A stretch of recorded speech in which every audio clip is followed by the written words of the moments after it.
और मैं इन अधिकारियों को भी कहना चाहता हूं, क्योंकि आजकल कोटा बूंदी में एक बिरला जी के पाले हुए घूम रहे हैं,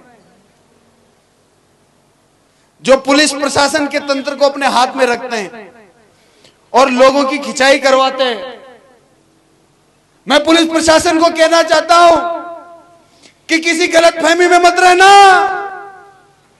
3 साल बाद ये पर्ची सरकार चली जाएगी, आपके आका आपको ढूंढने से भी नहीं मिलेंगे।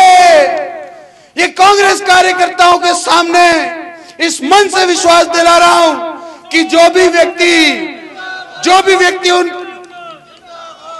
व्यक्ति उन पाले हुए लोगों की बात में आकर उनके इशारे के ऊपर किसी भी कांग्रेस कार्यकर्ता के ऊपर अत्याचार करेगा, उनका तेल निकाल दिया जाएगा, तेल निकाल दिया जाएगा।